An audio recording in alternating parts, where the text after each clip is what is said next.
Hey, this is Professor Game, where we interview successful practitioners of games, gamification, and game thinking who bring us the best of their experiences to get ideas, insights, and inspiration that help us in the process of getting our students to learn what we teach. And I am Rob Alvarez. I'm the founder of Professor Game and professor of gamification and games-based solutions at IE Business School, EFMD, EBS University, and many other places around the world. And if this content is for you, then please go ahead and subscribe to our email list for free at professorgame.com/subscribe. Hey, engagers, and welcome back to another episode of the Professor Game podcast. And we have Paul with us today. But Paul, before we start with the interview, we need to know, are you prepared to engage? Absolutely. Thank you very much, Rob. Looking forward to it. Happy to have you. Let's do this. Let's go, because we have Paul Zolman with us today. And Paul Zolman, I don't know if I'm pronouncing that decently, horribly. Perfect. Amazing. And he always starts by saying that the author of love is God, and in his wisdom, he placed us in a variety of circumstances that require us to find our way back to his pure love.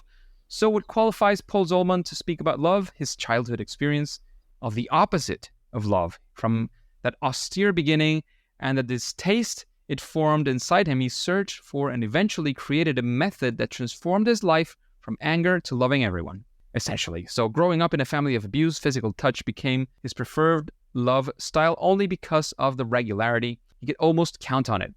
It was consistent. He came to think that was the way to express love, but deep inside he knew that was a twisted belief, and he wanted to better life for himself, which is why he created the paradigm shift works.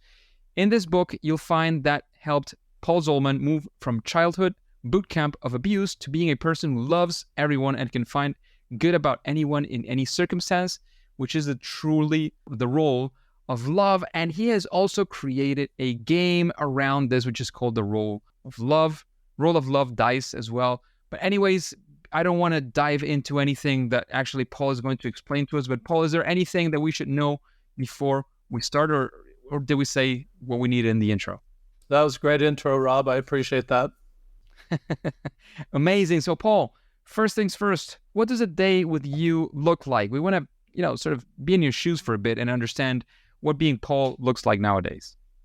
So what a day in my life looks like is that every morning, right after I get up, I roll the die. And on this die, I have the 5 love languages. I created my own icons for it, and I would like to tell the story about that. I will in a minute. But created my own icons, and there's 5 love languages, 6 sides on a die. The last side has a hand with a question mark on it. That's what I call surprise me. So on that day, you're just doing random acts of kindness. And then I'm just watching all day long for opportunities to love in those ways. So the mindset, Rob, changes from what's wrong with that person and going that critical mindset that the media teaches you, back going to a different mindset that says what's right with that person, what can I love about that person? That's what a day for me looks like. At the end of the day, I'll usually reflect on the day, find and reflect on those opportunities I saw to love in that way, and then what I did about those opportunities. I also reflect on who lit up that day, who really liked that love that I was expressing that day. As you roll the die, you'll find that certain people will light up when you express that type of love language to them. That's a great indicator through your observation. That's a great indicator of finding what love language might be their primary love language, what love language they like. So just make a mental note and wash, rinse, repeat. That's what my day looks like. Well, it looks like it's pretty structured in the best of ways and that you're enjoying every bit of those days. So amazing. Great.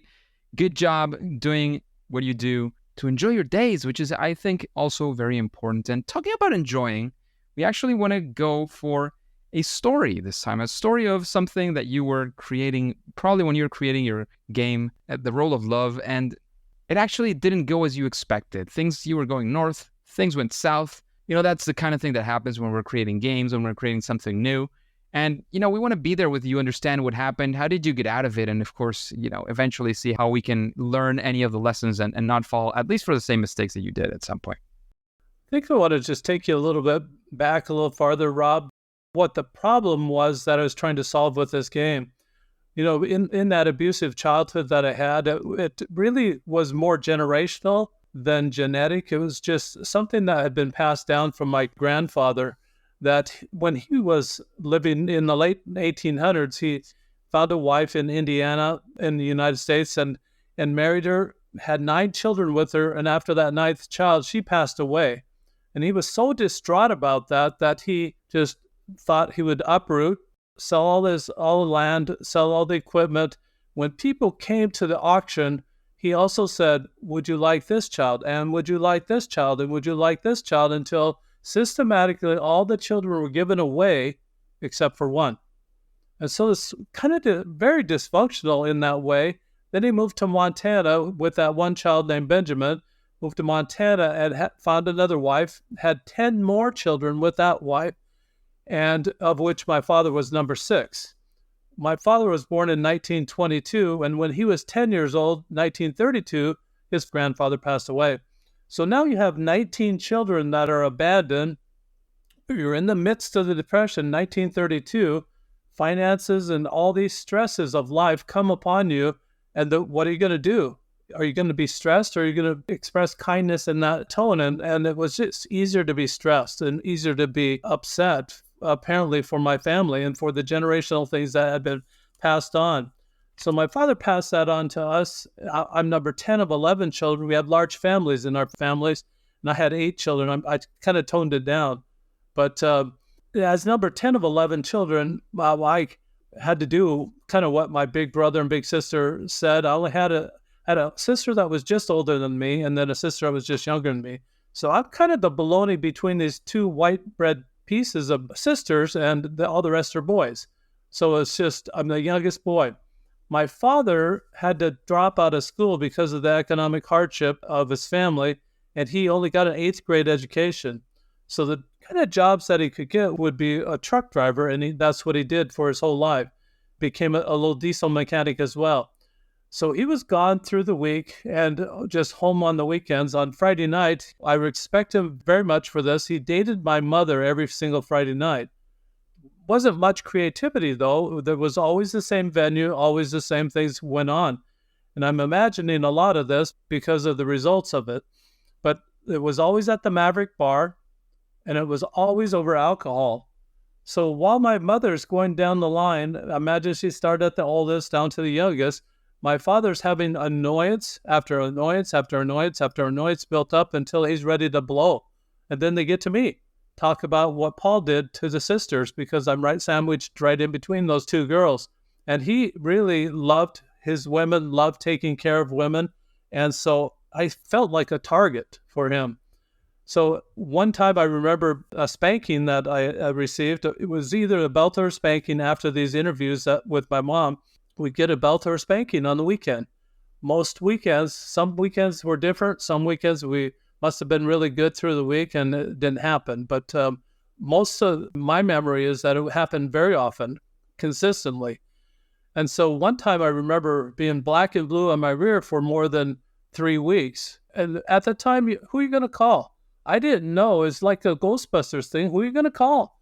And I just didn't know who to call to talk to anybody about it. So I just kept it to myself.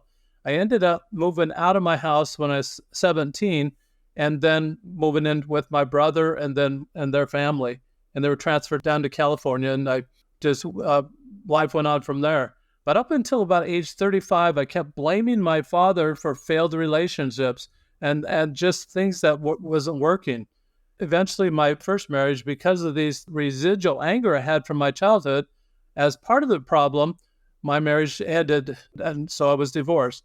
While I was divorced, I had a time that I was doing some destination dating. I was going all over the place, finding women and just having a great time. And it's just, you couldn't really find love. I was looking for love, like the song says, in all the wrong places. I was kind of settled down from that, settled in Phoenix, Arizona for a minute. And then my sister calls me and thought I was lonely. And she had a neighbor that she wanted to introduce to me. So I said, oh, I just came off a year and a half of destination dating. I spent more than $10,000, went to all these different places, and I don't think I want to travel 7 hours again to do destination dating. And she's the older sister. So she said, oh, come on. And so I said, you got to do what big sister says. So I went ahead and started corresponding with this lady, her neighbor. And it's kind of a fun relationship. And then I finally ended up moving up to where my sister lived and dating more seriously with this neighbor. And we just clicked. It just seemed like it was going to be great. But I had to have big brother approval. So, Rob, what I did is I took this woman to my brother's house 300 miles north of where I'm at. And went into the house. The first thing my sister-in-law did was pull her aside and say, the only emotion that the Zolman family learned growing up was anger. At first, I denied it. I said, but it made me mad. I thought, she nailed it. At that moment, I realized that if that's the perception of the Zolman family, I've got an opportunity to change that perception, to do a paradigm shift. So I started doing some research. I read the color code and read the 5 love languages. I read the 5 love languages 4 or 5 times. And by doing that, I thought, I don't get the application, but I love the principles. I think these principles can really help somebody, because the application Dr. Chapman had was, Rob, if I guessed what love language you were, and if I catered to that, we're going to be buddies. I was raised in abuse, and I know that wasn't love, but that didn't sound like love either. It sounded like more of obligation or a manipulation or just a duty-bound type of relationship, and that didn't sound like love to me. So the other application Dr. Chapman had was, well, if you take this survey, you can find out what your love language is. What do you do with that?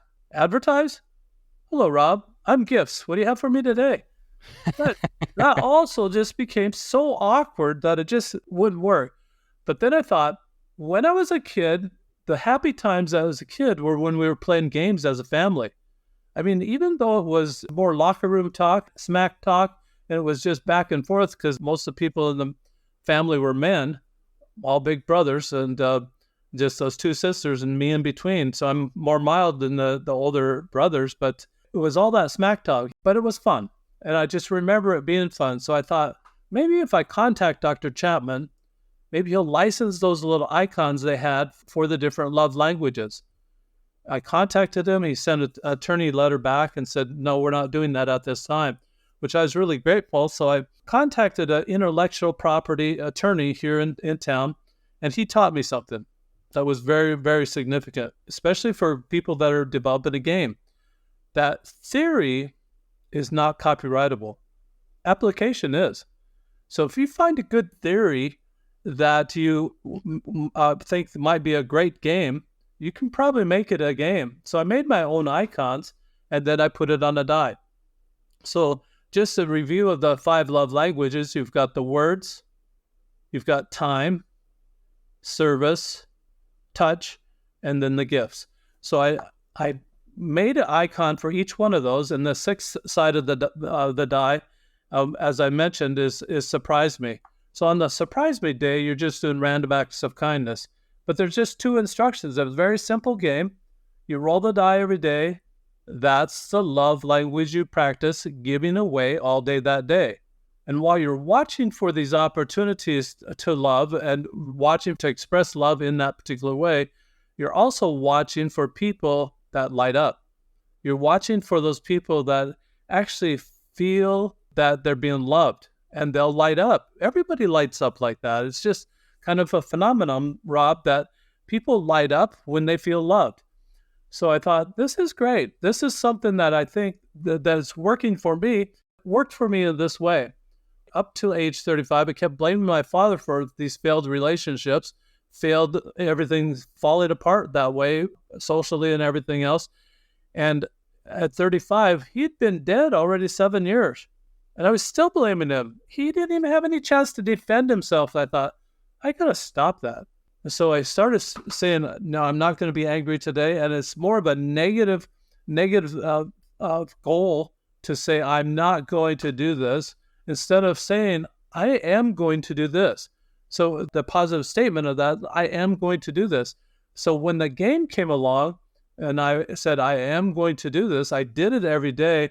And the mindset change was almost immediate. It took less than 30 days for the mindset to change with this game from anger to love. Before I would stack the annoyances, like, what's wrong with you? And that would be annoying me. And I'd find more things wrong with them, stack it, stack it, stack it. And then I'd have that flash of anger. And it just wasn't working. I was trying to get rid of that flash of anger. Since I've started this, Rob, I had got a copyright on the die in 2017. But before that, as you would with any game, you make a little prototype and you test it. And the prototype I made was a 2-inch block of wood, maybe it's about 2 inches. And on that, I laser engraved the different icons on that while I was getting artwork. So I just pulled off some icons. I pulled off some words off the internet, put them on each side of the cube that I had, and then just started rolling the die. What I realized is that the block of wood had sharp corners and it wouldn't roll very well. And so I beveled off the corners. It rolled a little bit better, but it's still too very clunky.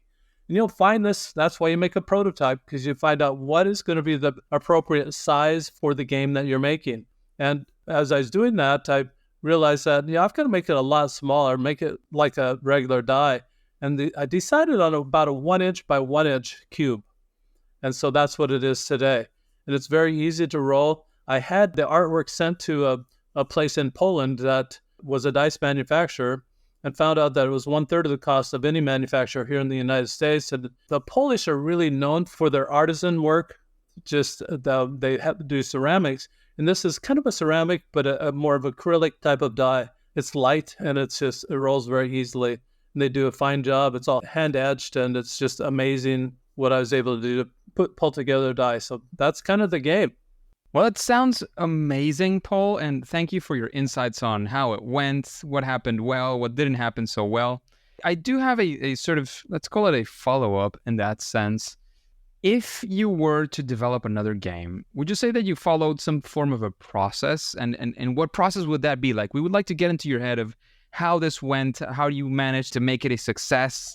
We want to be there with you. So for me, Rob, that's a great question. Thank you very much. For me, it's a more analytical, because when I was in high school, after that abuse and everything, I was trying to be the best person that I could be, trying to stay out of trouble. And that's kind of what happens in that circumstance. You don't want to get the belt. You don't want to get spanked again. And so you try to do the best that you can, but you're trying to keep the rules. When I was in high school, I took this interest test, and I found out that I was more analytical, and they wanted me to be a Internal Revenue Service agent, an IRS agent here in the United States, a tax collector. And I thought, that I have no passion for that. But I took the analytical approach that when you're trying to create a game, I was trying to solve a problem. And I was trying to solve the problem for me. In that same time period, when I was about 18, after I'd moved away, I found a book called The Game of Work, and how if you can make work a game, it almost seems like it's not work. I said, I absolutely love that type of concept. And some people think love is work. And it really is. But you can make it a game, and you can make it fun, and you can make it so that you want to light people up. But I think that the process is try to solve a problem. And if you can solve a problem, it makes it a purposeful game, and people can learn the strategy of game. But it can be a nice strategy. And I think that that's the type of game that I would make if I was to make another game. And I probably will. Amazing. Thank you for that, way of structuring perhaps a future game that you would create. Just a quick break before we continue with this episode. If you've been enjoying this podcast, I would really appreciate if you share it with your friends and family and on social media. On Twitter and Instagram, it's @RobAlvarezB and the hashtag ProfessorGame, all one word. And in Facebook, you can find the Professor Game page. Thanks in advance for your engagement. And Paul, with this experience that you've had, is there something that you would call perhaps a best practice? Something that you would say, well, do this and at least you'll be able to avoid some of the pitfalls, or your game, might be better. I don't know. Is there anything that comes to your mind when we say this? Thank you, Rob, for that question. As far as pitfalls, I would say one pitfall that you can definitely want to avoid is just make sure that your game is copyright. Make sure that you've got all your bases covered that way. I think that having your bases covered like that is something that is going to help you all along the way. When I say bases covered, it's not only about the copyright, it's about the website, it's about the email address, it's about all those things that are connected these days with rolling out, pardon the pun, for the dice game, rolling out a game. And it's just one of those things that I think that I had a very good friend with a business development association here in town. And I made regular visits with that business development. And mostly I led the charge because I'd been a CFO of a public company. I knew how to create. I've been an entrepreneur before. And it's all about entrepreneurship. This is something that you found something fun to do and you want to share it with others. It's very similar, Rob, in my mind, to a movie. You find a great movie, you want to share that. You find a great game or you find a great way to have fun, you want to share that. And that's what a game's all about. Just make it fun. It's got to have some sort of nuance within the game that makes it exciting every time, or there's a randomness about it. And rolling the die for loving and having that randomness every day. What am I going to love? How am I going to love today? And doing something like that is something that will help people keep engaged. And you want people to stay engaged with the game. For example, Monopoly. It's different. You'll land. It has the dice. It has the randomness of where you're going to land, what properties that you'll buy, and just a game like that. It has to have that element of randomness in there, but also a little bit of strategy. You can do that with this game too. And I think very successful games are like that. Amazing. Thank you very much for those pitfalls that we might want to avoid in the future, thanks to your experience. So, Paul, talking about recommendations, after hearing these questions, after, talking about all these things, is there somebody that you would like to listen to be a future guest, for example, of Professor Game? I have a friend, actually, that developed a game. It's kind of a combination of Parcheesi and a few other games, but it's very unique. And the strategies behind it and the randomness that he has, I think it's a fabulous game. I think he would be a great person to have on your podcast, Rob. He kind of did it just for fun, again, like I did it for fun for myself, to make it something that I would do and to make it a fun activity to express love in a fun way. Because growing up with the anger and trying to get rid of that anger, I had to have a replacement behavior to be able to get rid of that anger. And after that 30 days of developing the habit of watching for what's right about people, what can I love about people, my anger was gone. And I think that this game that my friend has is very similar to that he just wanted to have something fun, something that he made, and it really is a fun game. It's a little bit complex, so there's that complexity part of it, but it can be as simple as possible too. And he has simple versions of the game too. And I think that he would be really an outstanding person for you to have on your show. Amazing. What would be his or her name? His name is Howard. What's No worries. We'll put it in the show notes after the show. You'll remember. You on the spot there. That's so funny. No worries. And talking about recommendations, is there a book that you would recommend? Perhaps a book that inspired you or you think would inspire other people? So I wrote a book, Rob, about the role of love. I'm hoping that it inspires. It has become an international bestseller, and just trying to parlay that as well. It's called The Role of Love. You can find it at roleoflove.com, ROLE of love, because ROLE is the change within. And I did a kind of a play on words for the title. ROLL is what you do with the die on the outside. But what the die says, if you follow what the die says that day and love in that way that day, they will change you within. And thus ROLE, Role of Love. And there's also a journal that I put together that even if you're not a journal keeping type, have never kept a journal in your life, this is something that you'll like because it has an opportunity to check a box of what you rolled that day, has a section for opportunities you saw to love in that way that day, and then what you did about those opportunities. Becomes a love journal. I would have loved to have a love journal like that from my mother or my grandmother. Instead, I got a journal about the weather 60 years ago. Who cares about the weather 60 years ago? I could have looked in the almanac for that. but I would have loved to have, what did they love? What was there to love in their day? And what did they do about that? So that's available too, both on that website as well as the die. If people listening now are in the mode of listening like in this format, they might want to listen to the book as well. And the only way they can get that is to actually go on Amazon.com and they'll type in Roll of Love. They're going to get love this, love that, love a million things. So it'll be a needle in the haystack trying to find it. If you type in my name, Paul Zolman, Zolman, it'll come right to it. Then you can choose to download the Audible version of the book and listen to the book like that. It's only a 2-hour listen. It's very, very short. Sounds pretty good. Sounds very interesting. Is there a book, of course, right next to yours that you would recommend people, again, maybe to get inspired, maybe for something else? I don't know. Does any book come to your mind in that sense? You know what? Depending on the genre of books, I felt inspired by the book by Chris Voss, Never Split the Difference. But it's about terrorist investigations. And it was just a very interesting book. But I thought, books are about stories. And if you can develop a story that goes with your game, if you can develop a story that is going to possibly help another person, that's the type of story that people want to hear. And Chris Voss did it very professionally. He's also a podcaster as well. He's done it very professionally, and it just keeps your interest through the whole book. It's like one of those books that you just can't put down. If you can take that inspiration of writing, of putting a story down on paper, take that inspiration and put it into a game, I think you've nailed it. And I think for me, Chris Voss was an inspiration in that way. Amazing. Thank you for that recommendation. And talking about recommendations, let's actually take a step back and say, because we want to know what would your superpower be in this world of creating games. In your case for love, but you've created a game. What would be your superpower in that sense?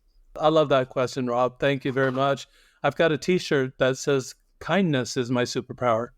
So just the kindness. And I think just when I'm talking about love, I'm not talking about, this really is not in a sexual content whatsoever.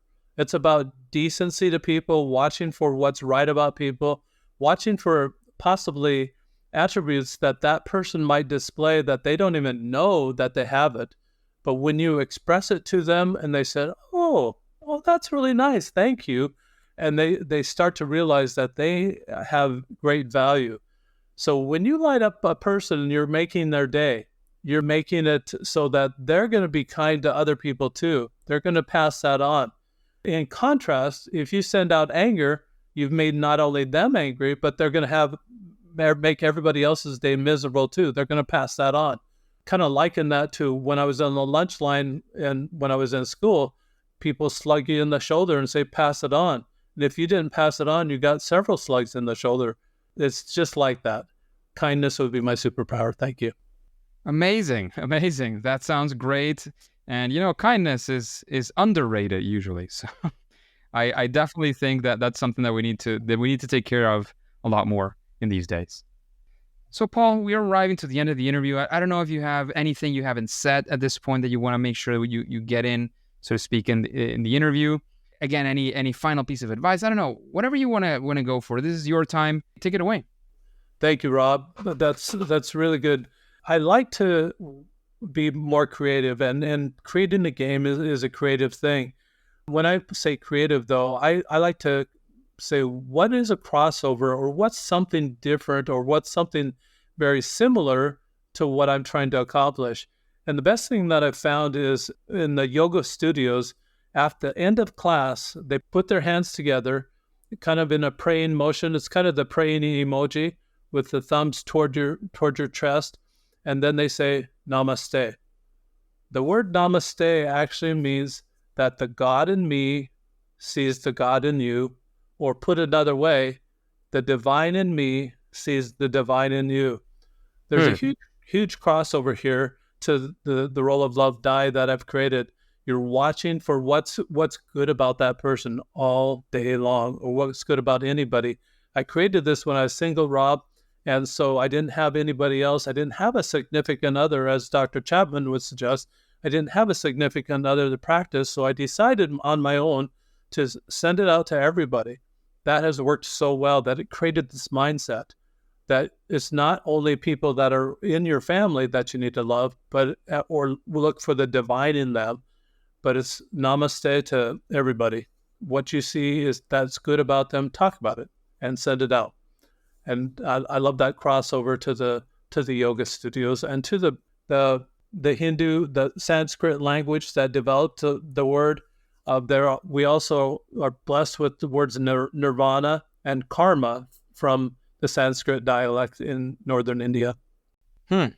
Amazing. Thank you very much for sharing all of this, Paul. However, as you might realize at this point, and as the engagers definitely know, at least for now and for today, it is time to say that it's game over. Engagers, it is fantastic to have you here, and I'd like to know, how are you listening to this episode of the podcast? If you're using any podcasting app, have you followed, have you rated this podcast? If you haven't, please do so. That way we can reach more engagers, amazing engagers like yourself, to achieve this mission of making learning amazing. If you need any instructions, we have on professorgame.com/iTunes a couple of those apps. Any others would probably be very, very similar. And remember, before you go on to your next mission, remember to subscribe or follow whatever that looks like on that app, which is absolutely for free, using that app, and listen to the next episode of Professor Game. See you there.